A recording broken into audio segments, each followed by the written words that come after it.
मिटा दे अपनी हस्ती को अगर कुछ मर्तबा चाहे कि दाना खाक में मिलकर गुले गुलजार होता है। सो हेलो मेरे प्यारे प्यारे बच्चों, क्या हाल चाल है सभी के। उम्मीद है सब लोग एकदम मस्त होंगे, स्वस्थ होंगे, ठंडी का भरपूर मजा ले रहे होंगे। बच्चों आज हम लोग पढ़ने वाले हैं आपके साइंस का चैप्टर नंबर 3 जिसका नाम है एटम्स एंड मॉलिक्यूल्स। तो ये एटम्स एंड मॉलिक्यूल का वन शॉट वीडियो लेक्चर होने वाला है। वीडियो को लास्ट से देखिएगा, बहुत ही मजा आने वाला है। आइए बिना देरी के वीडियो को स्टार्ट करते हैं। तो सबसे पहला टॉपिक आपके एनसीईआरटी में पढ़ना हुआ है आपका लॉ ऑफ केमिकल कम्बिनेशन। तो क्या होता है लॉ ऑफ केमिकल कम्बिनेशन का मतलब? देखो, लॉ का यहाँ मतलब सभी को पता होगा, लॉ का मतलब होता है कानून, और केमिकल कम्बिनेशन का मतलब होता है केमिकल रिएक्शन होना। तो जब भी कोई केमिकल रिएक्शन होता है उस रिएक्शन को एक्सप्लेन करने के लिए 5 लॉ बनाए गए हैं। कितने लॉ बनाए गए? पूरे मिला के 5 लॉ बनाए गए हैं, जिसमें से 2 लॉ को क्लास 9 में पढ़ना है और बाकी के 3 लॉ क्लास 11th में। हाँ, यहाँ पे बहुत सारे बच्चे कहेंगे सर हम तो 11th में कॉमर्स से 8 लेंगे ताकि ये सब मुझे पढ़ना ना पड़े। है, सबकी अपनी अपनी मर्जी है, लेकिन 9 में आपको कम से कम 2 लॉ तो पढ़ने हैं। तो लॉ ऑफ केमिकल कम्बिनेशन का जो पहला लॉ है वो है आपका लॉ ऑफ कंजर्वेशन ऑफ मास। हाँ, इस लॉ को किसने दिया था? इस लॉ को दिया था आपके एंटोनी लेवाइजियर ने 1789। हाँ, ये जो हैंडसम सा आदमी देख रहे हैं यही आप कौन? एंटोनी लेवाइजियर। इनके बारे में एक बात और जान लीजिए, एंटोनी लेवाइजियर को हम लोग फादर ऑफ केमिस्ट्री भी कहते हैं। अगर किसी ने आपसे पूछ लिया who is the father of chemistry, आप कहेगा Antoine Lavoisier is the father of chemistry. तो आइए हम लोग देखते हैं कि law of conservation of mass क्या कहता है। क्या कहता है? This law state that mass can neither be created not be destroyed in a chemical reaction. ये लॉ कहता है कि किसी भी केमिकल रिएक्शन में मास को न हम लोग बना सकते हैं, न ही मास को हम लोग डिस्ट्रॉय कर सकते हैं। so, इसका क्या मतलब हुआ? इसका मतलब ये है कि कोई भी केमिकल रिएक्शन होता है उस रिएक्शन में मास कभी भी चेंज नहीं होता है। आइए आपको एक आसान एग्जांपल की मदद से समझाता हूँ। मान लीजिए आपके पास कोई कंटेनर है, ठीक है। इस कंटेनर में आपने बर्फ लिया है, ठीक है, आइस ले लिया है। कितना आइस लिया है? लेट सपोज आपने यहाँ पर 1 kg आइस लिया है। अब जैसे ही इसको कुछ समय के लिए छोड़ दोगे, जैसे जैसे आपका वक्त बीतेगा तो क्या होगा? ये आइस आपका मेल्ट होगा, और मेल्ट होने के बाद ये आपका लिक्विड यानी कि वाटर में कन्वर्ट हो जाएगा। तभी जब आप बाद में इसका मास निकालेंगे वो भी कितना होगा? 1 kg। तो वही लॉ कहता है कि रिएक्शन से पहले, रिएक्शन के बाद जो भी सब्स्टिट्यूएंट का मास होगा उसका मास कभी भी चेंज नहीं होगा। आइए एक एग्जांपल और ले लेते हैं। मान लीजिए आपने कभी ना कभी मैगी तो बनाई होगा। हाँ, मैगी 2 मिनट का काम है। कहते तो है कि मैगी 2 मिनट में बनता है, लेकिन बनाते बनाते 5 मिनट लग जाता है, ठीक है। तो आप सभी लोगों ने कभी ना कभी मैगी बनाया होगा। मैगी जब आप बनाते हैं वो भी इसी का एग्जाम्पल होता है लॉ ऑफ कंजर्वेशन ऑफ मास। कैसे? मान लीजिए आपने क्या किया, 20 ग्राम मैगी लिया, ठीक है, उसमें आपने 10 ग्राम पानी मिलाया है और 5 ग्राम मैगी मसाला। ओके, तो जब हम इतनी सामान लेके मैगी तैयार करेंगे तो आपका मैगी जो बन के तैयार होगा वो आपका 35 ग्राम का तैयार होगा। कैसे पता? देखो, 20 + 10 30 और 5 35 ग्राम। तो जब आप जो इंग्रेडिएंट जितना लेंगे उतना ही आपका मैगी तैयार होता है। तो वही लॉ कहता है कि रिएक्शन से पहले, रिएक्शन के बाद जो भी मास होगा, मास कभी भी चेंज नहीं होता है। This is called law of conservation of mass. Hope so इस कॉन्सेप्ट को आप अच्छे से समझ गए। आइए इसी कॉन्सेप्ट को आपको एक एग्जाम्पल, केमिकल रिएक्शन के एग्जाम्पल की मदद से समझाते हैं, ठीक है। देखिए, मान लीजिए आपके पास है CaCO3। क्या है? CaCO3। और CaCO3 को हम लोग बोलते हैं कैल्शियम कार्बोनेट। और किसका फार्मूला होता है पता है? ये आपका एक चौक का फार्मूला है, ठीक है। इसको जब आप क्या करेंगे, जब इसको आप हीट करते हैं, हीट करने के बाद ये बनता है कार्बन डाइऑक्साइड और कैल्शियम ऑक्साइड बनता है। जब हमने कैल्शियम कार्बोनेट का मास निकाला वो भी निकला 100 ग्राम। इसके बाद जो आपका रिएक्शन होने के बाद बनता है इसका भी मास निकालते हैं, ये भी क्या होता है? 100 ग्राम आता है। तो ये लॉ यही कहता है रिएक्शन से पहले भी 100 ग्राम था, रिएक्शन के बाद भी 100 ग्राम है। तो रिएक्शन में किसी भी सब्सटेंस का मास चेंज नहीं होता है। This is called law of conservation of मास। अब इस रिएक्शन के कुछ और प्रॉपर्टीज जान लीजिए। ये देखो, ये जो एरो देख रहे हैं, हाँ, ये वही एरो है जो आपके दिल के आर पार जाती है, ठीक है। इस एरो के जो लेफ्ट हैंड साइड में होता है उनको हम लोग क्या बोलते हैं? रिएक्टेंट बोलते हैं। और इस एरो के राइट हैंड साइड में जो होता है उसको हम लोग क्या बोलते हैं? प्रोडक्ट, ठीक है। कहने का ये मतलब है कोई भी केमिकल रिएक्शन होता है, जो रिएक्टेंट का मास होता है वही क्या होता है? प्रोडक्ट का मास होता है। जो रिएक्टेंट का मास होता है वही क्या होता है? प्रोडक्ट का भी मास होता है। तो ये आपका एक तरीके से दूसरा डिफिनेशन हो गया। पहला डिफिनेशन तो हम लोग पढ़ ही लिए थे, और इसका दूसरा डिफिनेशन कर सकते हैं कि in a chemical reaction total mass of reactant is equal to total mass of product. किसी भी रिएक्शन में जो रिएक्टेंट का मास होता है, वो प्रोडक्ट का मास होता है, इसको हम लोग क्या बोलते हैं, लॉ ऑफ कंजर्वेशन ऑफ मास। ठीक है, कहने का यह मतलब है ऊपर वाले ने इस धरती का जितना मास बना दिया है वो हमेशा हमेशा मास उतना ही होने वाला है, इसका मास कभी भी चेंज नहीं होगा। ठीक है, this is law of conservation of मास। तो इससे रिलेटेड आपके एग्जाम में क्वेश्चन क्या आ सकता है, पहला क्वेश्चन आ सकता है कि लॉ ऑफ कंजर्वेशन ऑफ मास किसने दिया था, आंसर लिखेंगे एंटोनी लेवाजियर ने। फिर क्वेश्चन आ सकता है कि इस लॉ को हम लोग किस तरीके से एक्सप्लेन कर सकते हैं, तो ये डिफिनेशन लिखकर आइएगा। ठीक है, आइए देखते हैं इसका सेकंड लॉ। सेकंड लॉ क्या कहता है कि सेकंड लॉ बोलता है लॉ ऑफ कांस्टेंट प्रोपोर्शन, या फिर इसको हम लोग लॉ ऑफ डिफरेंट प्रोपोर्शन के नाम से भी जानते हैं। ठीक है, लॉ ऑफ कांस्टेंट प्रोपोर्शन बोलो, डिफरेंट प्रोपोर्शन बोलो, दोनों का मतलब एक ही होता है। अब इस लॉ को किस भाई साहब ने दिया था, इस लॉ को दिया गया था जोसेफ प्राउस्ट ने 1794। हाँ, ये जो ऊपर दिख रहे हैं भाई साहब, हाँ यही आपके जोसेफ प्राउस्ट साहब है, इन्होंने ही लॉ ऑफ डिफरेंट प्रोपोर्शन दिया था। अब ये लॉ क्या कहता है, आइए समझते हैं। कहता है कि this law states that in a pure chemical substance, यहाँ पर कंपाउंड होगा, सब्सटेंस लिखा गया है, यहाँ पर होगा आपका कंपाउंड। ठीक है, तो ये क्या कहता है कि in a pure chemical compound the element are present in different proportion by mass. अरे सर ये क्या लिखा है, कुछ समझ में नहीं आ रहा है, घबराइए मत, इसको आसान भाषा में समझाते हैं। ये लॉ कहता है कि कोई भी कंपाउंड होगा, कोई भी केमिकल कंपाउंड होगा, उसमें एलिमेंट के मास का रेशियो निकालोगे वो हमेशा क्या होगा, डिफिनिट होगा, सेम होगा। आइए आपको एक एग्जांपल की मदद से समझाते हैं। जैसे मान लीजिए वाटर है, वाटर का फॉर्मूला क्या होता है, H2O। ठीक है, तो इस वाटर में कौन कौन सा एलिमेंट है, वाटर में आपका हाइड्रोजन है और कौन है, ऑक्सीजन है। वही ये लॉ कहता है कि कोई भी केमिकल कंपाउंड होगा, उनके एलिमेंट के मास का रेशियो निकालोगे वो हमेशा कितना आएगा, कांस्टेंट आएगा। और वाटर का मास का रेशियो कितना होता है, 1:8। 1:8 का मतलब हाइड्रोजन आपका 1 ग्राम होगा, ऑक्सीजन कितना होगा, 8 ग्राम। मतलब ये है कि जब आपका 1 ग्राम हाइड्रोजन रिएक्शन करेगा 8 ग्राम ऑक्सीजन के साथ, तभी क्या होगा, पानी बनेगा। ठीक है, वही कहता है कि कोई भी केमिकल कंपाउंड में जो उसके एलिमेंट का मास का रेशियो होगा वो क्या होगा, हमेशा 1:8। तो कहीं का पानी ले लो, स्कूल का पानी ले लो, घर का पानी ले लो, तालाब का पानी ले लो, बारिश का पानी ले लो, जापान, चाइना, कहीं भी चले जाओ, कहीं का भी अगर आप वाटर लेंगे, वाटर में उसके मास का रेशियो कितना है, 1:8। वही कहता है कि in a pure chemical compound the element are present different proportion.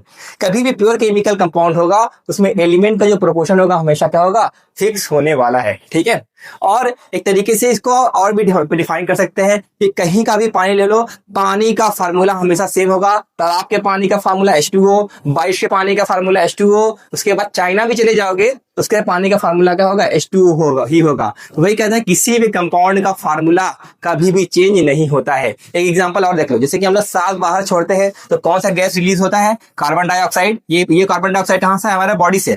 और हमारे आसपास भी क्या है, हमारे एयर में कार्बन डाइऑक्साइड प्रेजेंट है, किस फॉर्म में, CO2 के फॉर्म में। तो हमारे बॉडी से CO2 निकला हो, ये हमारे इन्वायरमेंट का CO2 है, दोनों का फार्मूला क्या होगा, सेम होगा। ये कहता है लॉ ऑफ डिफिनिट प्रोपोर्शन। ठीक है, और क्या कहता है यहाँ पे, कहता है कि इररिस्पेक्टिव ऑफ सोर्स और मेथड ऑफ प्रिपरेशन, कोई भी केमिकल कंपाउंड होगा उसका फार्मूला हमेशा सेम होगा, वो कोई भी सोर्स हो, उसको हम लोग कहीं से भी लिए, पानी चाहे आप बारिश का ले लो या आप लैब में भी बना सकते हैं। हाइड्रोजन का रिएक्शन जब आप ऑक्सीजन से कराएंगे तो क्या बनेगा, वाटर बनेगा। ये पानी हम लोगों ने बनाया है, इसका भी फार्मूला सेम है। ये पानी ऊपर वाले ने बनाया, उसका भी फार्मूला क्या है, सेम है। वही कहता है कि कोई भी सोर्स हो, कहीं से भी पानी लिया जाए, फार्मूला हमेशा क्या होगा, सेम होगा। आई होप सो इस कॉन्सेप्ट को आप अच्छे से समझ गए होंगे। ठीक है, अब आइए देखते हैं नेक्स्ट टॉपिक। अगला टॉपिक क्या है, अगला है डाल्टन्स एटॉमिक थ्योरी। क्या होता है डाल्टन्स एटॉमिक थ्योरी, देखो डाल्टन एटॉमिक थ्योरी आपको एटम के प्रॉपर्टीज के बारे में बताता है, एटम का शकल सूरत कैसा होता है, एटम की प्रॉपर्टीज कैसी होती है। ठीक है, तो डाल्टन ने 1808 में एटम से रिलेटेड कुछ उसकी प्रॉपर्टीज को डिफाइन किए। आइए उसी प्रॉपर्टीज को हम लोग 1 by 1 पढ़ते हैं। ठीक है, तो पहली प्रॉपर्टी क्या उन्होंने बताया कि all matter are made up of very small particle called atom. क्या दुनिया में जो भी मैटर है, सारे के सारे मैटर छोटे छोटे छोटे छोटे पार्टिकल से मिलकर बनते हैं, उसी को हम लोग क्या बोलते हैं, एटम ना। अब मैटर क्या होता है, हम लोग हो गए, पेन हो गया, उसके बाद एयर हो गया। दुनिया में कोई भी चीज वो मैटर से मिलके बनता है, और मैटर जो छोटे छोटे पार्टिकल से मिलके बनता है उसको हम लोग बोलते हैं एटम बोला जाता है। ठीक है, वही उन्होंने कहा दुनिया में जितने भी मैटर होते हैं, सारे के सारे मैटर छोटे छोटे पार्टिकल से मिलके बनते हैं, उसको हम लोग एटम का नाम देते हैं। जैसे समझो, मान लो घर है, घर किससे मिलके बनता है, छोटे छोटे ईंट। हाँ, जब आप ईंट, ढेर सारे ईंट को लगाते हैं तो घर बनता है, तो घर के लिए ईंट आपका एटम हो गया।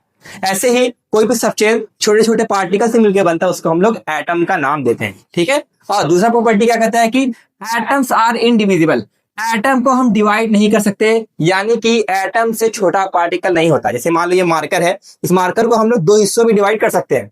बर्थडे पे जो केक होता है, केक को भी आप कई हिस्सों में डिवाइड कर सकते हैं, तो वो सब डिविजिबल है।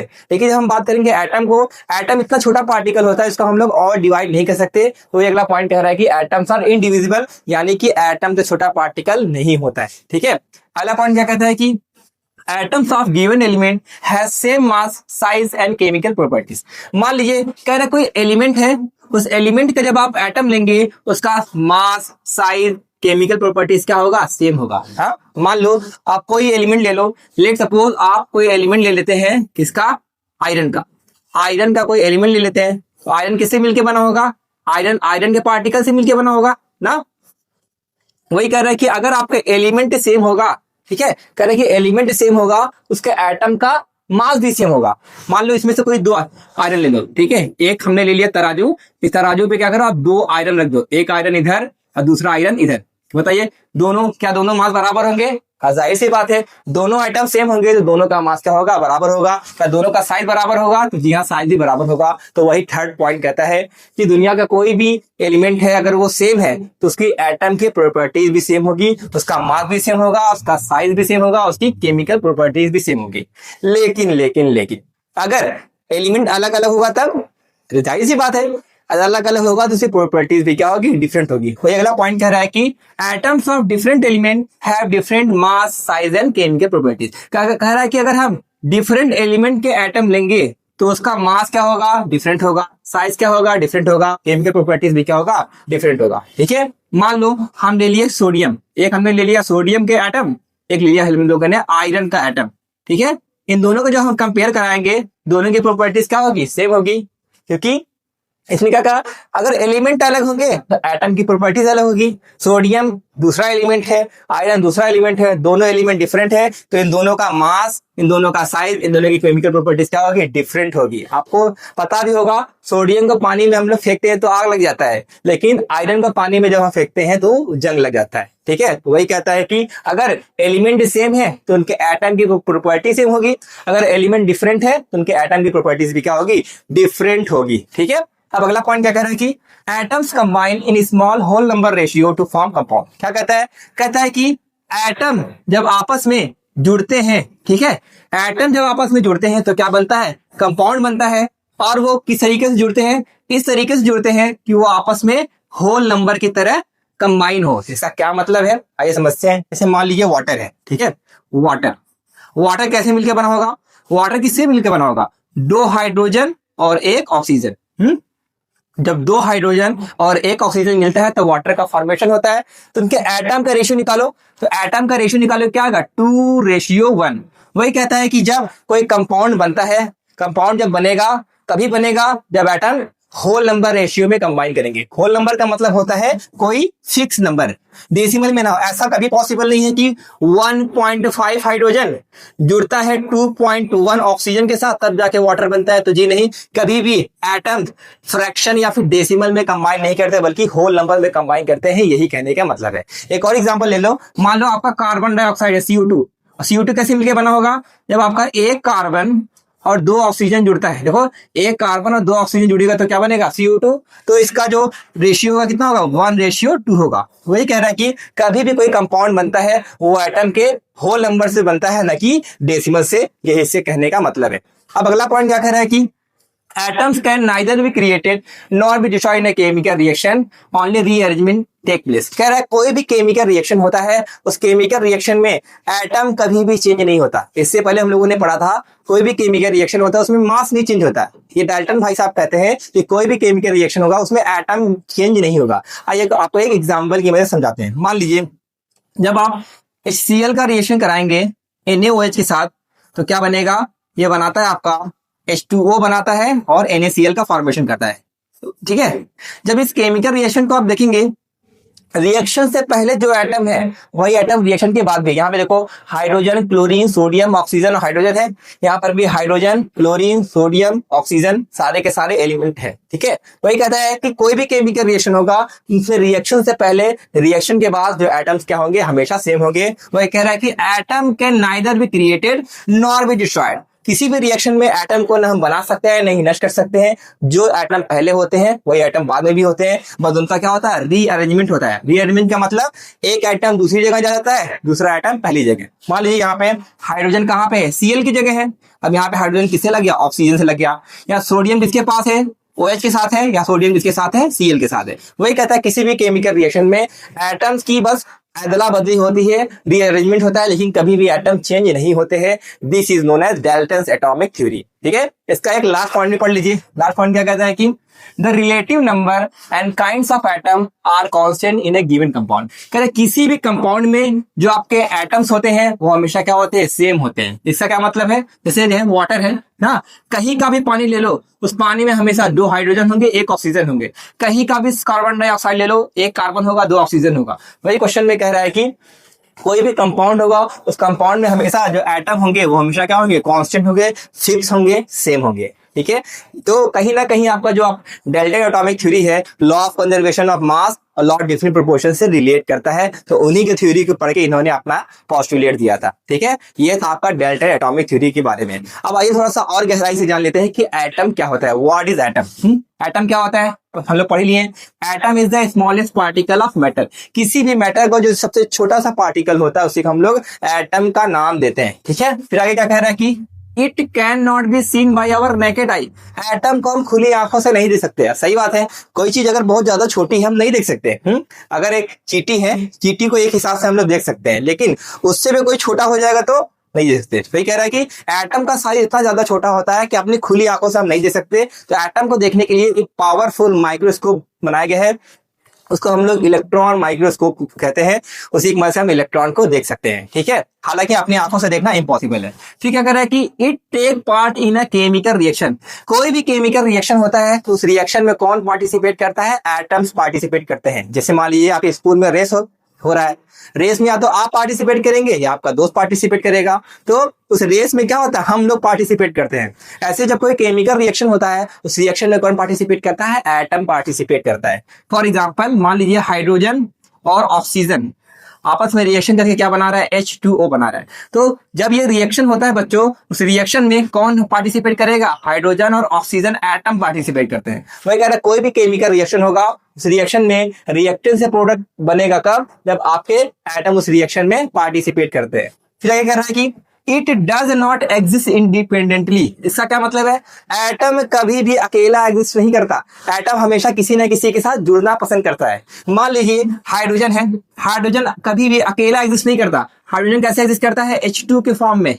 ऐसे ऑक्सीजन कभी भी अकेला एग्जिस्ट नहीं करता, ये कैसा होता है, O2 के फॉर्म में एग्जिस्ट करता है। ठीक है, वही कहने का मतलब है कि कोई भी एटम इंडिपेंडेंट नहीं होता, वो दूसरों पे डिपेंड होता है। ये अपने ही जैसे की तलाश में होता है।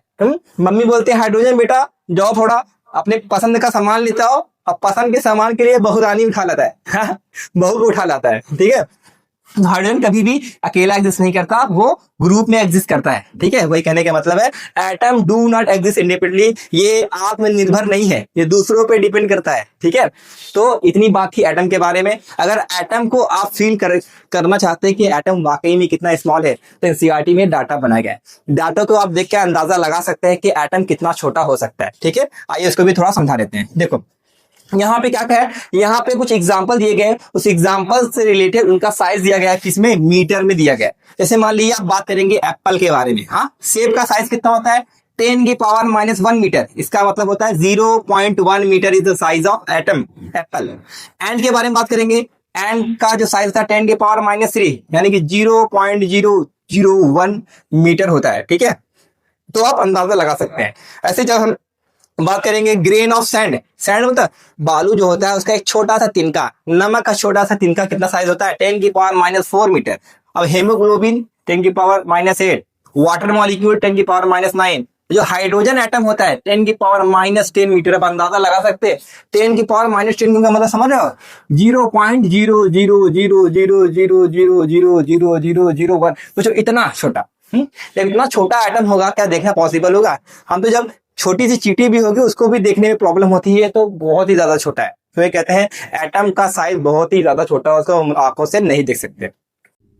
आइए बढ़ते हैं हम लोग नेक्स्ट टॉपिक की तरफ। तो अगला टॉपिक क्या कहता है? कह रहे हैं कि symbols of atoms of element. अब तक हम लोगों ने पढ़ा कि एटम्स की प्रॉपर्टीज क्या होती है, एटम किस तरीके से रिएक्शन करता है। अब आइए हम लोग देखेंगे जितने भी एलिमेंट होते हैं उस एलिमेंट के एटम का सिंबल क्या होता है। सिंबल का यहाँ मतलब समझो मुहर, पहचान। जैसे आपने देखा होगा इंस्टाग्राम का सिंबल यानी कि लोगो होता है, फेसबुक का लोगो है, स्नैपचैट का लोगो है, फ्लिपकार्ट हो गया, अमेजोन हो गया, इन सब का लोगो बनाया गया है, ठीक है। ऐसे ही हर एलिमेंट का लोगो होता है, हर एलिमेंट का सिंबल होता है।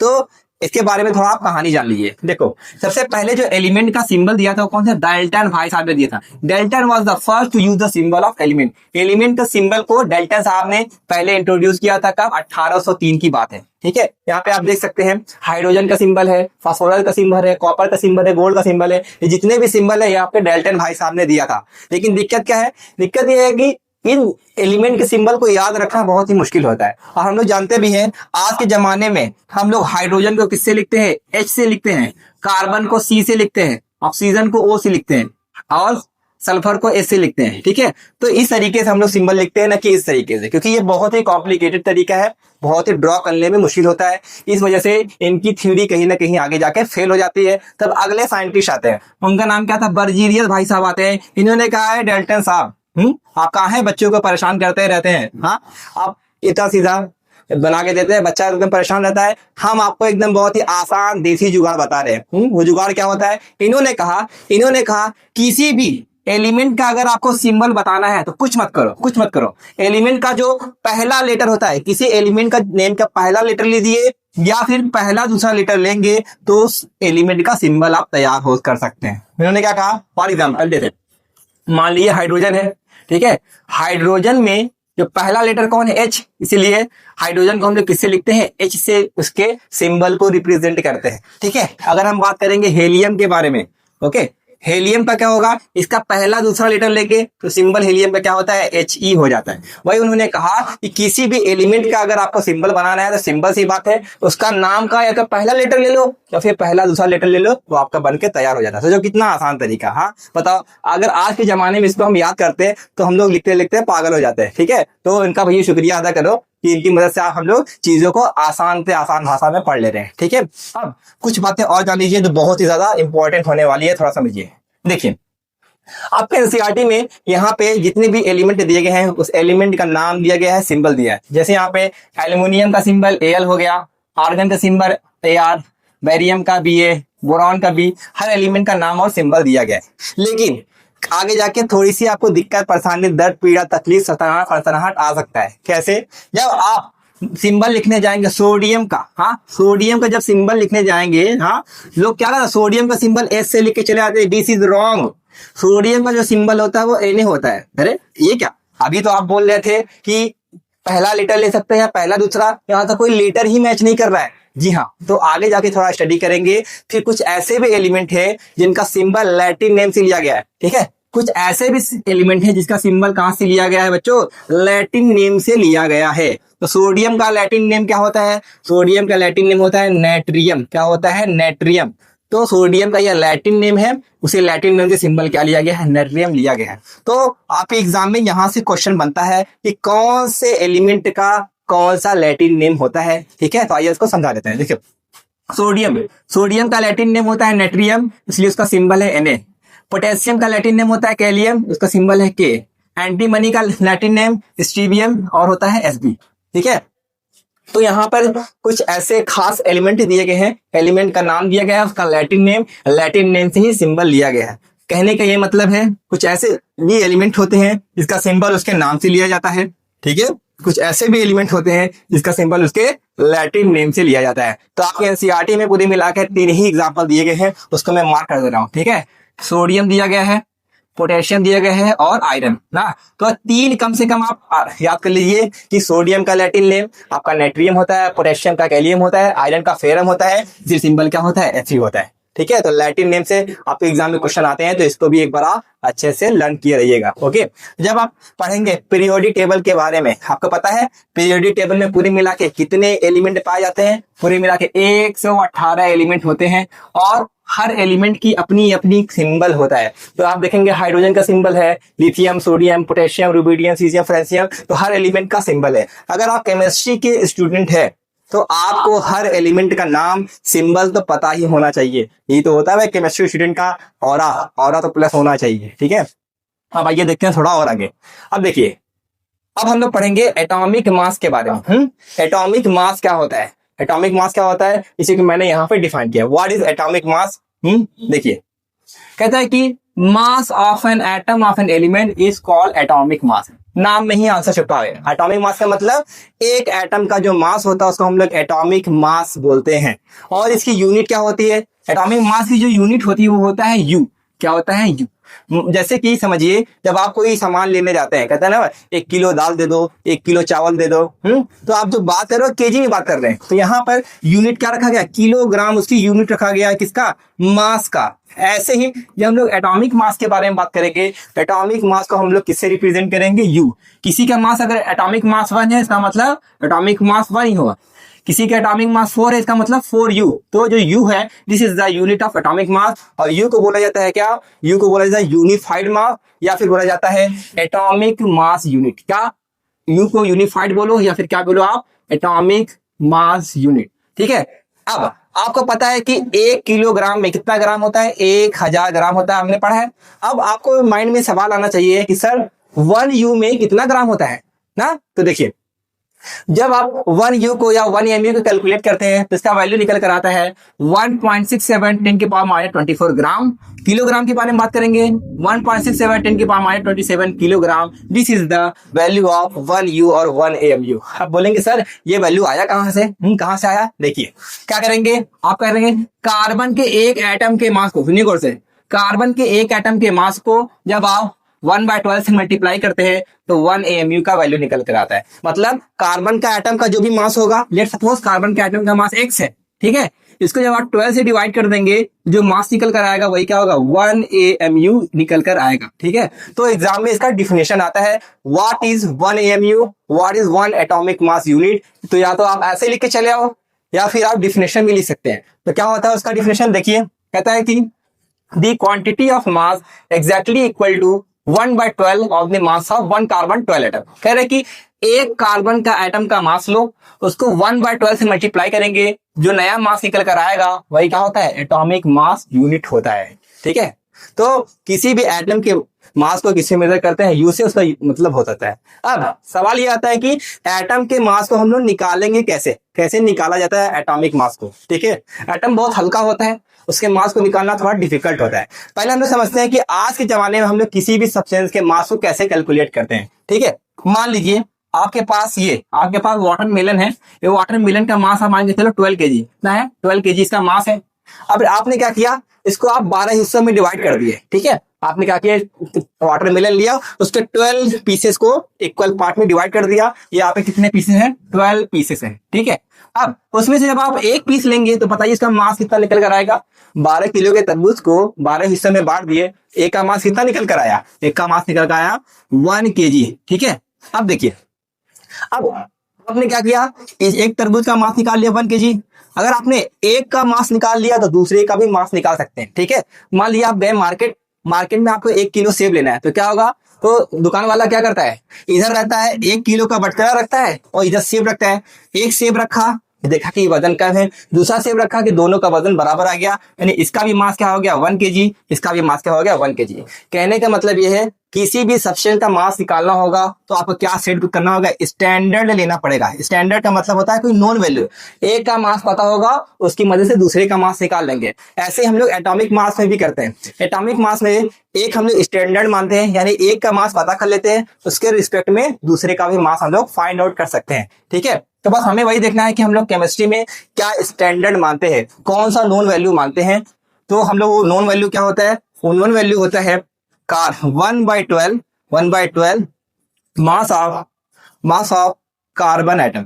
Mass of carbon atom carbon के एक एटम के मास को 1/12 से मल्टीप्लाई करेंगे, इसी को हम लोग क्या मानते हैं, स्टैंडर्ड यूनिट मानते हैं। क्या मानते हैं, स्टैंडर्ड यूनिट। और इसी यूनिट की मदद से हम लोग क्या कर सकते हैं, किसी भी एटम का मास निकालेंगे। ठीक है, तो आप मान लीजिए हमें हाइड्रोजन का मास रखना है, निकालना है, तो हाइड्रोजन को इधर रखेंगे और 1/12 मास ऑफ कार्बन एटम को इधर रखेंगे, तो इसका मास निकल कर आएगा। ठीक है, अब इसका जो मास होता है वो 1 AMU होता है। कितना, 1 AMU, या फिर 1 U के बराबर होता है। और हाइड्रोजन का मास इसके बराबर होता है, तो हाइड्रोजन का मास भी क्या हो जाएगा, 1 U के बराबर हो जाएगा। कहने का मतलब यह है कि एक हमने स्टैंडर्ड सेट कर लिया, इसकी मदद से हम दूसरे का मास निकाल सकते हैं। इस तरीके से हम लोग एटॉमिक मास को फाइंड आउट करते हैं। ठीक है, अब इसी से मिलता जुलता एक और यूनिट है, उसको हम लोग बोलते हैं रिलेटिव एटॉमिक मास। क्या बोला जाता है आपका, रिलेटिव एटॉमिक मास बोला जाता है। रिलेटिव का मतलब होता है किसी की तुलना में, किसी के रिस्पेक्ट में। मान लीजिए हम बोलेंगे आपका हाइट छोटा है कि बड़ा है, हाँ, तो अगर आपके बगल में कोई लंबा आदमी खड़ा होगा तो बोलेंगे भाई तुम्हारी हाइट छोटी है, लेकिन तुम्हारे बगल में तुमसे छोटा कोई खड़ा होगा तो बोलेगा तुम्हारी हाइट क्या है, बड़ी है। तो आपका जो हाइट है किसके रिस्पेक्ट में क्या है, उसी को बोलते हैं रिलेटिव लेंथ। ऐसे ही हम जब किसी एटम का मास निकालते हैं तो किसी के रिस्पेक्ट में निकालते हैं। किसके रिस्पेक्ट में निकालते हैं, तो किसी भी एटम का जो मास हम लोग निकालते हैं वो किसके रिस्पेक्ट में निकालते हैं, 1/12 मास ऑफ कार्बन 12। कार्बन के 1/12 के रिस्पेक्ट में निकालते हैं, उसे बोलते हैं रिलेटिव एटॉमिक मास। मान लीजिए एक आदमी है जो कि 10 किलो का है, ठीक है, और एक आदमी है जो कि आपका मान लीजिए 20 किलो का है।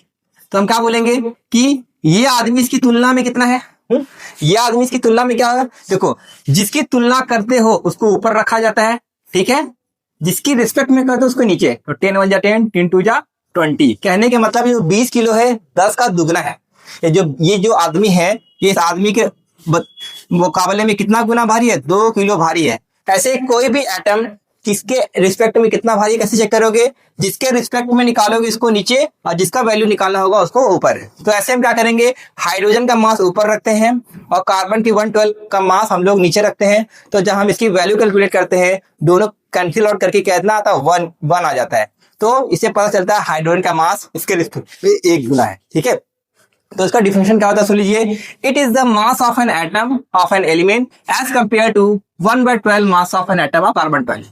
कह रहा है कि किसी भी एटम का जो मास होता है वो कार्बन के 1/12 के तुलना में कितना होता है, उसी को बोलते हैं रिलेटिव एटॉमिक मास। ठीक है, डिफिनेशन अगर समझ में नहीं आया तो कोई घबराने वाली बात नहीं है, आपको मैं और आसान भाषा में समझाना चाहता हूँ, थोड़ा समझिए।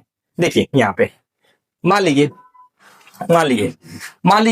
हाइड्रोजन का मास है 1, हाइड्रोजन का जो मास है, एटॉमिक मास है 1, और हीलियम का जो एटॉमिक मास है वो 4 है। इसका क्या मतलब है, इसका मतलब है कि हाइड्रोजन का मास कार्बन के 1/12 से 1 गुना भारी है, हीलियम का मास कार्बन के 1/12 से 4 गुना भारी है। जो नंबर ये बता रहा है कि ये कितना गुना भारी है। ठीक है, ऐसे जब बात करेंगे, ऑक्सीजन का मास होता है 16, ठीक है, यानी ये कितना गुना भारी है, कार्बन से 16 गुना भारी है। ठीक है, तो ये होता है उसका एटॉमिक मास। खैर आपको लेकिन एग्जाम में एटॉमिक मास कैसे याद करेंगे, कैसे एटॉमिक मास याद करेंगे, क्योंकि एटॉमिक मास से रिलेटेड क्वेश्चन आता है आपको कैलकुलेट करने के लिए। आइए उस एटॉमिक मास को कैलकुलेट करने का आसान तरीका बता रहे हैं। आपसे पहले क्या करना है, लाइन से आपको ये याद करना है, क्या, hydrogen, helium, lithium, beryllium, boron, carbon, nitrogen, oxygen, fluorine, उसके बाद neon, sodium, magnesium, aluminium, silicon, phosphorus, sulphur, chlorine, argon, potassium, calcium. तो आपको कम से कम हाइड्रोजन से लेके कैल्शियम तक पूरे एलिमेंट का नाम और सिंबल तो याद होना चाहिए। ठीक है, नाम और सिंबल याद करने के बाद उसका एटॉमिक नंबर हम लोग लिखेंगे।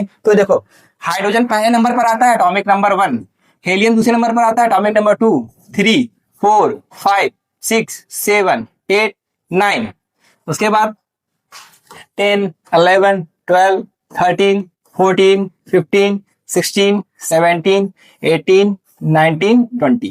तो जो एलिमेंट जिस नंबर पर आता है उसका एटॉमिक नंबर वही होता है। जैसे आप काउंट करिए, hydrogen, helium, lithium, beryllium, boron, carbon 6 पर आया, कार्बन किस पर आया, 6 पर आया, तो कार्बन का एटॉमिक नंबर देखेंगे 6 होगा। ठीक है, कहने का मतलब है किसी भी एलिमेंट का एटॉमिक नंबर पता होगा तो आप मास पता कर सकते हैं। कैसे पता कर सकते हैं, आइए उसको भी थोड़ा सा आपको समझा देते हैं। देखो, किसी का एटॉमिक नंबर अगर आपको पता होगा तो उसकी जगह से एटॉमिक मास पता कर सकते हैं। कैसे, इसी को लॉजिक को समझिए। देखो, जिसका एटॉमिक नंबर इवन होगा, क्या होगा, इवन होगा, तो उसका मास क्या होगा, उसका दुगना। सुनिए गौर से, किसी एलिमेंट का एटॉमिक नंबर इवन होगा तो मास क्या होगा, डबल हो जाएगा। लेकिन किसी का एटॉमिक नंबर ऑड होगा, उसका मास क्या हो जाएगा, डबल का एक ज्यादा, डबल का एक ज्यादा। आइए आपको अब समझाते हैं, थोड़ा समझिए। देखो, जैसे मान लीजिए हमने कहा कि किसका मास निकाल दे। मान लीजिए हमने कह दिया कि भाई हेलियम को बताइए, हेलियम का मास कितना होगा। तो बताइए एटॉमिक नंबर इवन है कि ऑड है? एटॉमिक नंबर क्या इवन है कि ऑड? इवन है ना। एटॉमिक नंबर इवन होगा, मास इसका डबल हो जाएगा। बस एटॉमिक नंबर इवन होगा, मास क्या हो जाएगा? डबल हो जाएगा। लेकिन अगर एटॉमिक नंबर ऑड होगा तो मास क्या होगा? डबल का एक ज्यादा, डबल का एक ज्यादा। तो 3 2 जा 6, 6 1 क्या हो जाएगा? 7 हो जाएगा। ठीक है, ऐसे ही हम बात करेंगे। ये एटॉमिक नंबर क्या है? हाँ, ऑड है तो 5 2 जा 10, 10 + 1 11 हो जाएगा। इवन है तो कितना हो जाएगा? 6, 6 2 जा कितना हो जाएगा? 12 हो जाएगा। एटॉमिक नंबर इवन है तो क्या हो जाएगा आपका? 8 2 जा 16, 9 2 जा 18 1 19। ठीक है, तो जो एटॉमिक नंबर इवन होगा मास डबल हो जाएगा, और होगा तो डबल का एक ज्यादा। तो जहां जहां मैंने स्टार बनाया है उसको फिलहाल अभी के लिए छोड़ देते हैं, इसमें थोड़ा बहुत एक्सेप्शन आता है। ओके, अब आइए थोड़ा और हम लोग देख लेते हैं अगले वाले का। जल्दी जल्दी बताइए। एटॉमिक नंबर इवन है तो मास क्या हो जाएगा? डबल हो जाएगा। ऑड है तो डबल का एक ज्यादा, इवन है तो क्या हो जाएगा? डबल हो जाएगा। ऑड है तो डबल का एक ज्यादा, 27, 14 2 जा 28, 15 2 जा 30 + 1 31, 16 2 जा 32, 17 2 जा 34 और 1 35 हो जाएगा। ठीक है, इसको थोड़ा छोड़ दीजिए। 19 2 जा 38 + 1 39, 22 जा 40। तो कितना आसानी से हमने किसी भी एलिमेंट के मास को कैलकुलेट कर लिया। अब जो स्टार बना है बच्चों, स्टार वाले को आप एज इट इज याद कर लो। हाइड्रोजन का एटॉमिक नंबर 1 होता है, उसका मास भी 1 होता है। उसके अलावा बेरिलियम का एटॉमिक नंबर 4 होता है, मास उसका 9 होता है। ठीक है, तो जो स्टार बना है उसको आप एज इट इज याद कर लो। ऐसे ही आर्गन का एटॉमिक नंबर 18 होता है, तो मास कितना होता है? 40 होता है। तो जो स्टार बना है उसको एज इट इज याद कर लो, बाकी और तो हो ही जाएगा। ठीक है, तो किसी भी एलिमेंट का एटॉमिक मास आप याद कर लीजिएगा। अब एटम के स्टडी करने के बाद आइए हम लोग पढ़ते हैं कि मॉलिक्यूल क्या होता है। What is molecule? देखो, एटम का मतलब होता है अकेला। क्या होता है? अकेला तन्हा, जिंदगी में किसी से कोई मतलब नहीं है। लेकिन मॉलिक्यूल क्या होता है? जब ढेर सारे एटम जुड़ जाते हैं तो मॉलिक्यूल बन जाता है। फॉर एग्जाम्पल समझो कि मान लो हाइड्रोजन अकेला है, लेकिन इसी के जैसा कोई दूसरा मिल जाएगा तो क्या बन जाएगा? आपका मॉलिक्यूल बन जाएगा। तो हाइड्रोजन आपका एटम है, H2 आपका मॉलिक्यूल है। ऐसे ऑक्सीजन आपका एटम है, इसी के जैसा कोई और मिल गया, ये क्या बन गया? आपका मॉलिक्यूल बन जाता है। कहने का ये मतलब है एटम का जब ग्रुप जुड़ता है तो क्या बनता है? मॉलिक्यूल बनता है। दो या दो से ज्यादा एटम जब जुड़ते हैं तो क्या बनता है? मॉलिक्यूल बनता है। तो what is molecule? A molecule is a group of 2 or more atom that are joint together by chemical bond. Molecule क्या होता है? Group of 2 or more atom. 2 atom भी हो सकते हैं, 2 से ज्यादा भी हो सकते हैं। फॉर एग्जाम्पल जैसे मान लीजिए 2 हाइड्रोजन और 1 ऑक्सीजन जब आपस में जुड़ेगा तो क्या बनाएगा? H2O बनाएगा। तो यहाँ पे पूरे मिला के 2 और 1 3 लोग हो गए। तो 2 या 2 से ज्यादा एटम जुड़ते हैं तो मॉलिक्यूल का फॉर्मेशन होता है। ठीक है, बस ये क्या है, यहाँ पे एटम जो है सेम टाइप के हैं, यहाँ दोनों एटम कैसे हैं? डिफरेंट टाइप के हैं। ठीक है, और क्या कहता है? Molecule exist independently. जो एटम था वो इंडिपेंडेंट एग्जिस्ट नहीं करता था, अकेला एग्जिस्ट नहीं करता था, उसे किसी की जरूरत होती थी। लेकिन भैया मॉलिक्यूल इंडिपेंडेंट है, आत्मनिर्भर है, इसको जिंदगी में किसी की जरूरत नहीं है। एक बार मॉलिक्यूल बन गया तो ये कहता है उड़ता ही फिरूं इन हवाओं में कहीं। मतलब एक बार मॉलिक्यूल बन गया तो किसी से दुनिया से कोई मतलब नहीं है। अगर एक बार ऑक्सीजन मॉलिक्यूल बन गया तो अकेला पूरे ब्रह्मांड में घूमता फिरता मिलेगा। एक बार आपका कार्बन डाइऑक्साइड बन गया तो ब्रह्मांड में घूमता मिलेगा। तो कोई मॉलिक्यूल होता है इंडिपेंडेंट एग्जिस्ट करता है, किसी पे निर्भर नहीं होता है। ठीक है, अब सुनिए, मॉलिक्यूल को 2 हिस्सों में एनसीईआरटी ने डिवाइड किया है। एक होता है मॉलिक्यूल ऑफ एलिमेंट, एक होता है मॉलिक्यूल ऑफ कंपाउंड। अब दोनों में क्या अंतर है समझो। देखो, जब सेम एटम मिलता है, सुनिए गौर से, सेम एटम मिलता है तो क्या बनता है? Molecule of element. देखिए देखो, हाइड्रोजन और हाइड्रोजन दोनों क्या है? सेम है। सेम एटम मिलता है तो क्या बनता है? तो आपका मॉलिक्यूल ऑफ एलिमेंट। यानी H2 किसका एग्जांपल है? Molecule of element. O2 किसका एग्जांपल है? Molecule of element. N2 हो गया, हाँ, Cl2 हो गया, आपका F2 हो गया। तो जब भी सेम काइंड ऑफ एटम मिलके मॉलिक्यूल बनाते हैं उसको बोलते हैं मॉलिक्यूल ऑफ एलिमेंट। क्या लिखा है कि it contain atom of same element. एक ही तरह के एलिमेंट से जो मिलके एटम बनता है, जुड़ता है, उसको हम लोग मॉलिक्यूल ऑफ एलिमेंट कहते हैं। लेकिन अगर एटम डिफरेंट हो जाए, जैसे मान लो आपका H2O, यहाँ दोनों एटम क्या है? डिफरेंट है। CO2 दोनों एलिमेंट क्या है? डिफरेंट है। NH3 दोनों एलिमेंट क्या है? डिफरेंट है। तो उसको बोलता है मॉलिक्यूल ऑफ कंपाउंड। ठीक है, जब कोई भी एटम आपके डिफरेंट एलिमेंट से जुड़ के बनता है उसके हम लोग बोलते हैं मॉलिक्यूल ऑफ कंपाउंड। ठीक है, सेम एटम जुड़ेगा तो आपको बोलते हैं molecule of element. Different atom मिलके आपका मॉलिक्यूल बना तो उसको बोलते हैं मॉलिक्यूल ऑफ कंपाउंड। तो दो तरीके से मॉलिक्यूल एग्जिस्ट करता है, या तो सेम टाइप या फिर क्या होगा, डिफरेंट टाइप। अब इतना पढ़ने के बाद आइए हम लोग देखते हैं कि एटॉमिसिटी क्या होता है। एटॉमिसिटी क्या होता है? Number of atom present in a molecule is called atomicity. किसी भी मॉलिक्यूल में कितने एटम पाए जाते हैं उसी को क्या बोलते हैं, एटॉमिसिटी बोलते हैं। जैसे मान लीजिए आपके पास है हाइड्रोजन, ठीक है, हाइड्रोजन है। इस मॉलिक्यूल में कितना हाइड्रोजन है? इस मॉलिक्यूल में कितना हाइड्रोजन है भैया? 2 ही हाइड्रोजन है ना, तो ये एटॉमिसिटी 2 हो जाएगी। मान लो O3 लिखा है ऐसे, तो इस पूरे मॉलिक्यूल में कितने एटम है? ऑक्सीजन के 3 एटम है, तो एटॉमिसिटी क्या हो जाएगी? 3 हो जाएगी। तो किसी भी मॉलिक्यूल में कितने एटम पाए जाते हैं उसको बोलते हैं एटॉमिसिटी। अब आइए थोड़ा आपको एग्जांपल करा देते हैं। यहाँ पे देखो, मैंने यहाँ पे एलिमेंट का नाम दिया गया है, उसका सिंबल दिया गया है, उसका एटॉमिसिटी में बताना है। तो देखो आर्गन कैसे एग्जिस्ट करता है? ये बेचारा अकेला एग्जिस्ट करता है। हीलियम ये भी अकेला एग्जिस्ट करता है। ऑक्सीजन O2 के फॉर्म में एग्जिस्ट करता है, हाइड्रोजन H2 के फॉर्म में, नाइट्रोजन N2 के फॉर्म में, क्लोरीन Cl2 के फॉर्म में, ओजोन O3 के फॉर्म में, फास्फोरस P4 के फॉर्म में, सल्फर S8 के फॉर्म में एग्जिस्ट करता है। तो कौन सा एलिमेंट किस फॉर्म में एग्जिस्ट करता है उसको आपको तो पता ही होना चाहिए। अब गौर से देखो, इसमें ये बेचारा अकेला है ना, जो मॉलिक्यूल अकेला एग्जिस्ट करता है उसको क्या बोलोगे? उसको बोलोगे मोनो एटॉमिक। क्या बोलोगे? मोनो एटॉमिक बोलोगे। ओके, अब देखोगे ये बेचारा भी अकेला है, इसको भी क्या बोलेंगे? मोनो एटॉमिक बोलेंगे। लेकिन ऑक्सीजन अकेला नहीं है, यहाँ दो ऑक्सीजन है। जब एक ही मॉलिक्यूल में 2 एटम होंगे उसे क्या बोलोगे? Di atomic. क्या बोलेंगे? डाई एटॉमिक का नाम देंगे। यहाँ भी एक ही में 2 मॉलिक्यूल है तो ये भी क्या होगा? आपका डाई एटॉमिक होगा। Di atomic. लेकिन यहाँ देखो एक ही मॉलिक्यूल में 3 एटम है, एक ही मॉलिक्यूल में 3 एटम है, उसे क्या बोलोगे? ट्राई एटॉमिक का नाम देंगे। ठीक है, 4 है, 4 के लिए लिखा जाता है टेट्रा। क्या लिखेंगे आप? टेट्रा एटॉमिक इसका नाम देंगे। ठीक है, जब 4 से ज्यादा हो जाए, देखो सल्फर में पूरे मिला के 8 एटम है, 4 से ज्यादा हो जाएंगे तो उसे क्या बोलेंगे? Poly atomic. क्या बोलेंगे? पॉली एटॉमिक बोलेंगे। तो आपके एग्जाम में सवाल आता है, क्या सवाल आएगा? बोलेगा what is the atomicity of hydrogen, what is the atomicity of nitrogen. तो हाइड्रोजन की एटॉमिसिटी 2 होगी, नाइट्रोजन की 2 होगी। तो किस मॉलिक्यूल में कितने एटम पाए जाते हैं उसकी एटॉमिसिटी होती है। चलिए आपके लिए क्वेश्चन है, ठीक है, मैंने लिख दिया H2O। क्या लिख दिया मैंने? H2O। क्या आप इसकी एटॉमिसिटी बता सकते हैं कितनी होगी? 1 होगी, 2 होगी, 3 होगी कि 4 होगी? तो हमने क्या कहा, किसी मॉलिक्यूल में कितने एटम है, तो गौर से देखोगे 2 हाइड्रोजन और 1 ऑक्सीजन, तो पूरे मिला के यहाँ पे 3 एटम है, तो एटॉमिसिटी 3 हो जाएगी, यानी क्या हो जाएगा आपका? ट्राई एटॉमिक हो जाएगा। तो वही आपके एनसीईआरटी में यहाँ पे चार्ट बना है, चार्ट बना के बताना चाहता है कि कौन सा आपका जो मॉलिक्यूल है उसकी एटॉमिसिटी क्या होती है ना। यहाँ पे आर्गन की एटॉमिसिटी 1 है तो mono atomic, di atomic, phosphorus tetra atomic, sulphur poly atomic. इसी चीज को मैंने यहाँ पे समझाया हुआ है। ठीक है, तो एटॉमिसिटी बहुत ही आसान है, बस मॉलिक्यूल को देख के बताना है कि उसकी कितनी नंबर ऑफ एटम प्रेजेंट है, उसी से आपका आंसर हो जाएगा। ठीक है, आइए देखते हैं नेक्स्ट क्वेश्चन।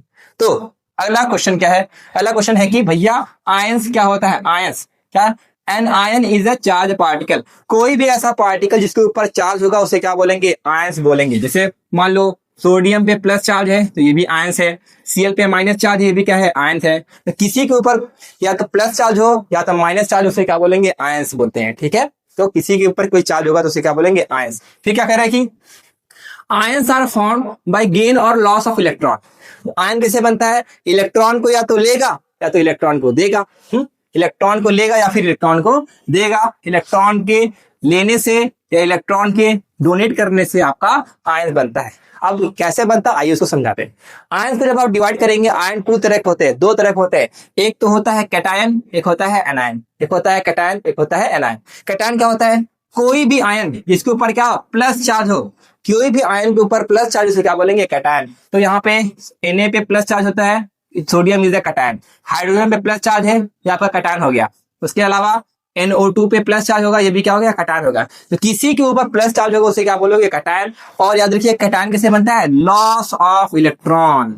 कोई भी आपका सब्सटेंस, एलिमेंट, मॉलिक्यूल इलेक्ट्रॉन को जब लॉस करता है, दान करता है, तब क्या बनता है? प्लस बनता है। कैसे? मान लो सोडियम ने क्या किया? 1 इलेक्ट्रॉन लॉस कर दिया तो क्या बन गया? Na प्लस बन गया। मैग्नीशियम ने क्या किया? बेचारा अपना 2 इलेक्ट्रॉन दान करता है तो क्या बनाता है? Mg2 plus. वही कहता है कि कैटायन तभी बनेगा जब इलेक्ट्रॉन को लॉस करता है। इसी का उल्टा एनायन क्या होता है, कोई भी ऐसा स्पीसीज जिसपे क्या हो, माइनस चार्ज होगा, किसी आयन के ऊपर माइनस चार्ज होगा उसे बोलेंगे एनायन। एग्जांपल में आपका Cl माइनस हो गया, F माइनस हो गया, O2 माइनस हो गया, N3 माइनस हो गया। हाँ, तो किसी के ऊपर माइनस चार्ज होगा उसे क्या बोलोगे, एनायन का नाम देते हैं। और ये कैसे होता है, form by gain of electron. जब कोई एटम, एलिमेंट, मॉलिक्यूल इलेक्ट्रॉन लेता है तब जाके वो क्या बनता है, एनायन बनाता है। जैसे मान लो क्लोरीन ने एक इलेक्ट्रॉन ले लिया तो क्या बनाया, Cl-1। ऑक्सीजन ने 2 इलेक्ट्रॉन ले लिया तो क्या बनाया, O2-। ठीक है, तो जो जितना इलेक्ट्रॉन लेता है उतना ही माइनस चार्ज आता है। तो समझ गए आयन क्या होता है।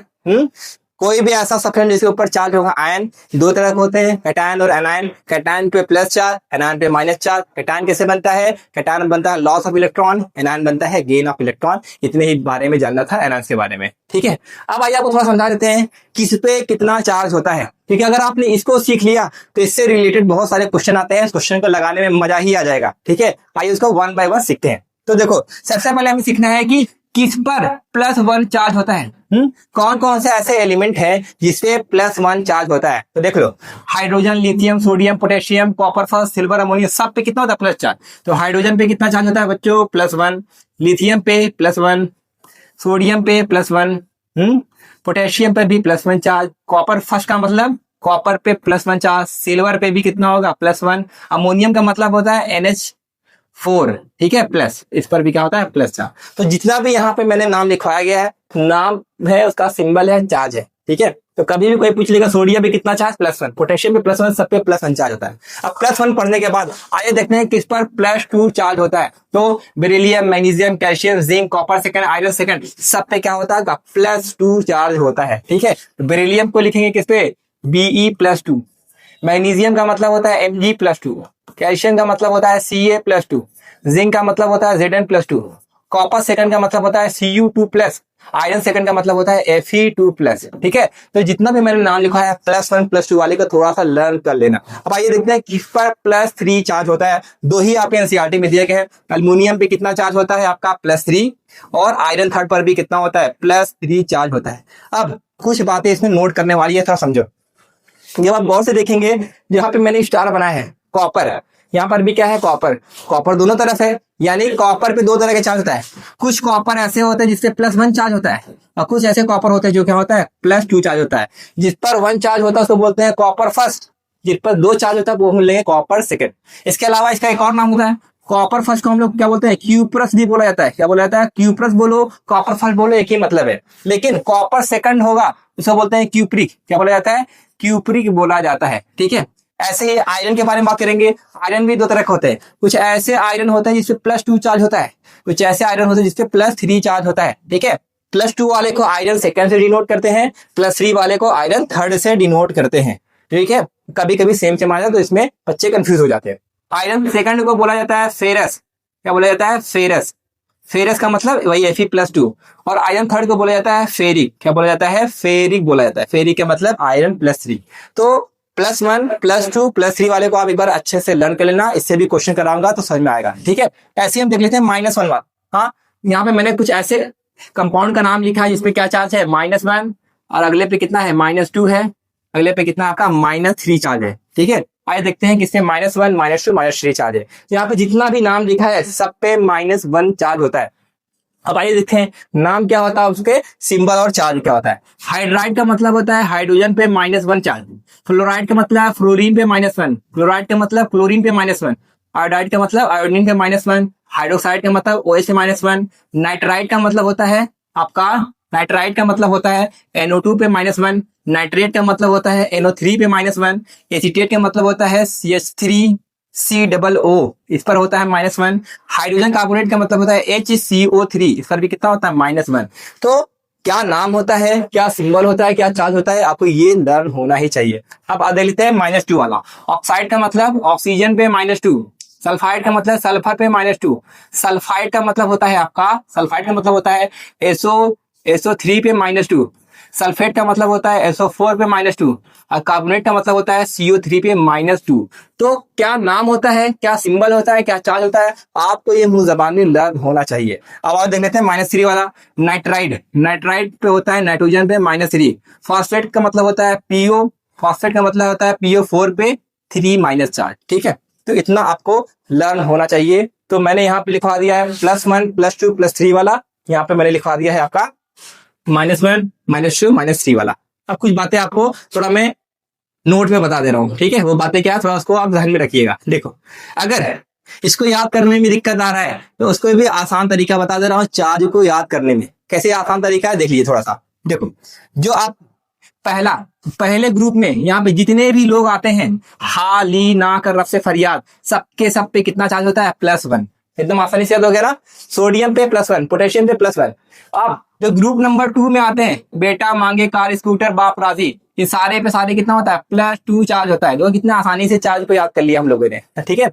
अब देखो यहाँ पे जो आता है ग्रुप नंबर 18, हेना नीना और करीना जीनत रंगीन, सब पे सब बच्चों 0 बटा सन्नाटा, इनमें कोई भी चार्ज नहीं होता है। फिर कल बाहर आई आंटी जी, ग्रुप नंबर 17 पे कितना होता है, -1 चार्ज होता है।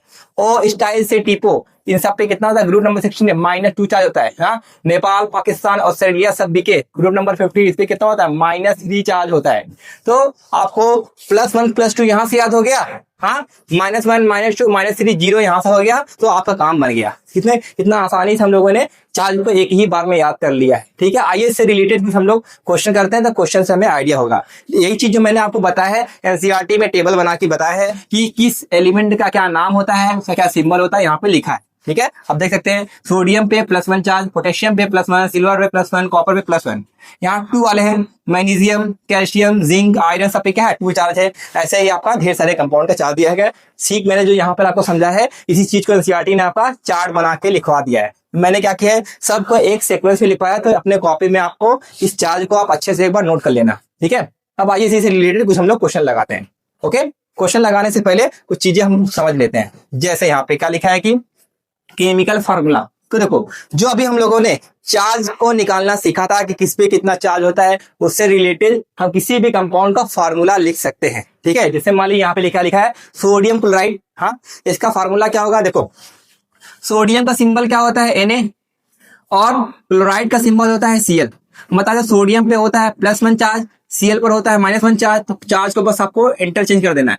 क्लोरीन का चार्ज सोडियम को, सोडियम का चार्ज क्लोरीन को, तो देखो क्या बना है, Na1Cl1, तो क्या बन जाएगा, NaCl। यानी NaCl किसका हो गया, आपका सोडियम क्लोराइड का। तो मैंने बताया ना कि सिंबल और नाम याद कर लिए तो काम खत्म। अगला देख लो, मैग्नीशियम ऑक्साइड। मैग्नीशियम का सिंबल Mg, ऑक्साइड का सिंबल O। मैग्नीशियम का चार्ज याद कराया गया +2, ऑक्सीजन पे कितना चार्ज होता है, -2, क्रॉस मल्टीप्लाई करो तो क्या बनेगा, ऑक्सीजन का चार्ज मैग्नीशियम को, मैग्नीशियम का चार्ज ऑक्सीजन को, तो बनाएगा Mg2O2, और 2 से 2 कट जाता है तो क्या बनेगा, MgO। तो MgO का मतलब होता है मैग्नीशियम ऑक्साइड। कैल्शियम हाइड्रोक्साइड का मतलब क्या होगा, देखो, कैल्शियम का मतलब होता है Ca, हाइड्रोक्साइड का मतलब होता है OH। कैल्शियम पे कितना होता है, +2 चार्ज, OH पे होता है -1 चार्ज, क्रॉस मल्टीप्लाई कर दो तो Ca के हिस्से में क्या आ गया, Ca के हिस्से में आ गया 1, और OH के हिस्से में क्या आ गया, ट्वाइस। और 1 लिखा नहीं जाता तो इसको लिख सकते हैं CaOH का होल ट्वाइस, जो कितना आसान है। तो जो भी मैंने आपको यहाँ पे लिखवाया था, देखिए, तो मैंने यहाँ पे चार्ट बनवाया था, तो इसी से रिलेटेड क्वेश्चन आता है। देखो, हाइड्रोक्साइड को बोलते हैं OH पे होता है -1 चार्ज, और यहाँ पे पूछा गया था आपका कैल्शियम, कैल्शियम पे होता है +2 चार्ज, ठीक है। चार्ज को आप एक बार जरूर से लिख लीजिएगा। आइए और सारे क्वेश्चन को लगाते हैं। देखा है कि फेरिक ऑक्साइड, फेरिक ऑक्साइड का मतलब बताया ना, आयरन होता है, आयरन होता है एक तो +2 वाला और एक होता है +3 वाला, ठीक है। +2 को बोलते हैं फेरस, +3 को बोलते हैं फेरिक। तो फेरिक का यहाँ मतलब है आयरन किस फॉर्म में है, +3 के फॉर्म में। और ऑक्साइड का मतलब अभी आपको बताया, ऑक्साइड का मतलब O पे कितना होता है आपका, -2 चार्ज होता है। चार्ज को इंटरचेंज कर दो तो आयरन पे कितना आ गया, आयरन पे आ गया 2 चार्ज, ऑक्सीजन पे आ गया 3 चार्ज, तो क्या बन गया, Fe2O3 बन गया। अब कैल्शियम हाइड्रोजन कार्बोनेट, कैल्शियम का सिंबल Ca, चार्ज होता है +2, हाइड्रोजन कार्बोनेट को बोलते हैं HCO3, इसमें कितना चार्ज होता है, -1, क्रॉस मल्टीप्लाई कर दो, Ca और HCO3 का क्या हो जाएगा, आपका ट्वाइस हो जाएगा, कैल्शियम हाइड्रोजन कार्बोनेट का फॉर्मेशन हो जाएगा। अब और देख लेते हैं एल्युमिनियम क्लोराइड। एल्युमिनियम का सिंबल Al, आपका चार्ज होता है +3, क्लोराइड का सिंबल Cl, चार्ज होता है -1, तो क्या होगा, Al1Cl3, तो क्या हो जाएगा, AlCl3 हो जाएगा। तो देखो कितना आसान है, ठीक है। तो ये जो हम लोगों ने लिखा है this is the chemical formula. क्या होता है केमिकल फार्मूला? अब आइए समझ लेते हैं केमिकल फार्मूला का डिफिनेशन क्या होता है। It is the symbolic representation of element present in a compound. किसी भी कंपाउंड में कौन से एलिमेंट होते हैं उसी का एक सिंबॉलिक रिप्रेजेंटेशन होता है। जैसे हमने पूछ लिया सोडियम क्लोराइड में कौन सा सिंबल है, बोलेंगे सोडियम और क्लोरीन। फेरिक ऑक्साइड में कौन सा सिंबल है, आयरन और ऑक्सीजन। हाँ, तो किसी भी कंपाउंड में कौन सा एलिमेंट पाया जाता है उसी की रिप्रेजेंटेशन को बोलते हैं केमिकल फार्मूला बोला जाता है। ठीक है, अब देखिए अगला है आपका मॉलिक्यूलर मास। मॉलिक्यूलर मास का मतलब एक मॉलिक्यूल का मास। जैसे हम लोग एटॉमिक मास देख रहे थे वैसे क्या होता है मॉलिक्यूलर मास होता है एक एटम का मास। अब देखो मॉलिक्यूलर मास आपको कैलकुलेट करने के लिए एटॉमिक मास पता होना चाहिए। एटॉमिक मास नहीं पता होगा तो मॉलिक्यूलर मास में दिक्कत परेशानी आएगा। जैसे अगर किसी ने कहा कि भैया हमें वाटर का मास कैलकुलेट करके दो, तो कैसे कैलकुलेट करोगे? तो देखो वाटर में आप देखेंगे क्या कौन कौन सा एलिमेंट है। वाटर में हाइड्रोजन है और कौन सा है, ऑक्सीजन है। ठीक है, किसी भी मॉलिक्यूल के मास को निकालना होगा पहले देखना कौन सा एलिमेंट है, एलिमेंट को सम कर देना है। लेकिन एक चीज का ख्याल रखना है कि यहाँ पर कौन से एलिमेंट कितना है। यहाँ पे देखो गौर से, हाइड्रोजन कितना है, 2 है, तो हाइड्रोजन को 2 से मल्टीप्लाई कर दो। ऑक्सीजन 1 है तो ऑक्सीजन को 1 से मल्टीप्लाई कर दो। अब देखो हाइड्रोजन का मास कितना होता है 1, ऑक्सीजन का मास होता है 16, तो क्या हो जाएगा 2 1 जा 2, 16 1 जा 16 इज इक्वल्स टू 18। और इसका यूनिट क्या हो जाएगा, यू हो जाएगा। एटॉमिक मास का यूनिट यू था, ऐसे मॉलिक्यूलर मास का भी यूनिट क्या होगा, यू। तो वाटर के एक मॉलिक्यूल का मास कितना होता है, 18 यू होता है।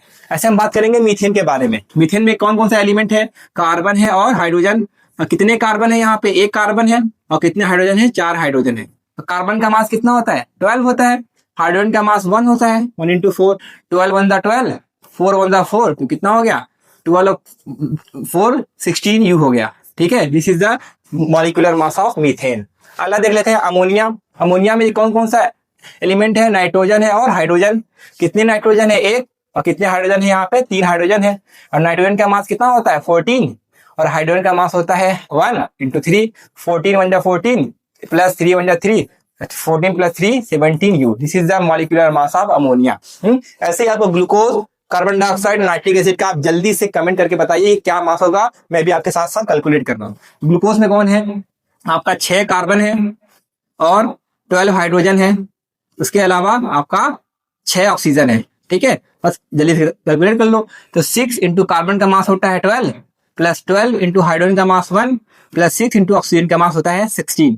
तो 12 6 जा 12 5 16, 12 6 जा 72, और 12 1 जा 12, 16 6 जा 96।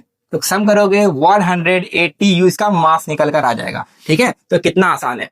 अब कार्बन डाइऑक्साइड को तो निकाल ही सकते हो, एक कार्बन है 2 ऑक्सीजन है, तो एक कार्बन है और 2 ऑक्सीजन है बस। तो कार्बन का मास अभी बताया थे आपका कितना होता है 12 होता है। उसके अलावा ऑक्सीजन का मास होता है 16, तो 12 1 जा 12 और 16 2 जा 32, तो 2 प्लस 2 कितना हो गया 4, 3 1 प्लस 1 4 हो गया। This is the molecular mass of carbon dioxide. ऐसे नाइट्रिक एसिड का देख लेते हैं, एक हाइड्रोजन, एक नाइट्रोजन, 3 ऑक्सीजन। एक हाइड्रोजन है, एक नाइट्रोजन है और 3 ऑक्सीजन है, बस निकाल लीजिए। हाइड्रोजन का मास अभी बताया थे भैया 1 होता है, नाइट्रोजन का मास 14 होता है, और आपका ऑक्सीजन का मास कितना होता है 16 होता है। बस यहाँ पे आपका 1 1 जा 1 हो जाएगा, 14 1 जा 14, 16 3 जा 3 1 जा 16, 16 2 जा 42, 16 3 जा 48। बस हम कर दो, 8 4 12 13 और 4 1 5 1 6, 63 इसका क्या हो गया, मास आ गया। तो आप ऐसे ही मॉलिक्यूलर मास निकाल सकते हैं। ठीक है, तो ये हो गया मॉलिक्यूलर मास निकालने का तरीका। आइए इसका डिफिनेशन पढ़ लेते हैं। What is molecular mass? It is the sum of atomic mass of all element present in a molecule.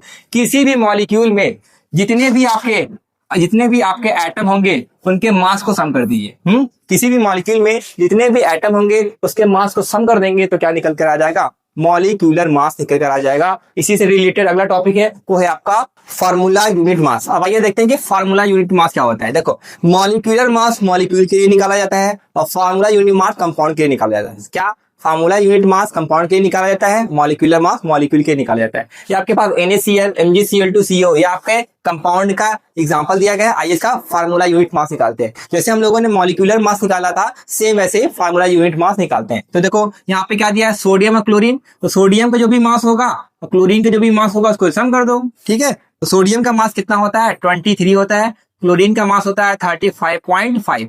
थोड़ा जोड़ दो, 5 + 3 8 हो गया, 3 + 2 5 हो गया, 0.5, तो 58.5 this is the formula unit mass of NaCl। MgCl2 का भी कैलकुलेट कर लो। यहाँ पे मैग्नीशियम प्लस क्लोरीन, क्योंकि यहाँ पे 2 क्लोरीन है, 2 से मल्टीप्लाई कर दो। मैग्नीशियम का मास कितना होता है 24 होता है, क्लोरीन का मास अभी निकाले थे 30.55 इंटू 2 कर दीजिए, 24 प्लस 30.55 इंटू 2, 35 और 35 70 और 71 हो जाएगा, और 4155 हो जाएगा, 7 + 2 9 हो जाएगा। This is the formula unit mass of NgCl2।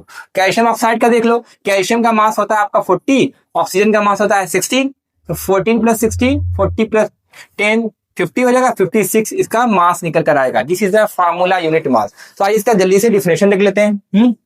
It is the sum of atomic mass of all element present in the formula unit of compound. किसी भी कंपाउंड में जितने भी आपके एटम दिए होंगे उसको आप अगर सम कर देते हैं तो आपका फार्मूला यूनिट मास निकल कर आ जाएगा। तो इतना ही था आपके पूरे के पूरे चैप्टर नंबर 3 में। होप सो आपके सारे कॉन्सेप्ट को अच्छे से समझ में आया होगा। किसी कॉन्सेप्ट को समझने में कोई दिक्कत परेशानी आई होगी आप कमेंट करिएगा, उस कमेंट का मैं रिप्लाई देने की कोशिश करूंगा। वीडियो में कुछ चीज छूट गया हो उसका भी आप बता दीजिएगा, सर ये टॉपिक छूट गया है, उसको भी मैं आने वाले वीडियो में कवर करूंगा। ठीक है, होप सो वीडियो आपको अच्छा लगा होगा। अपने दोस्तों के साथ शेयर करिएगा, चैनल को सब्सक्राइब करिएगा, ताकि और अगला चैप्टर आने वाला है उसका नोटिफिकेशन आपको सबसे पहले मिले। ठीक है, ऐसे ही मजेदार वीडियो के साथ मिलते हैं नेक्स्ट वीडियो में। Have a good day.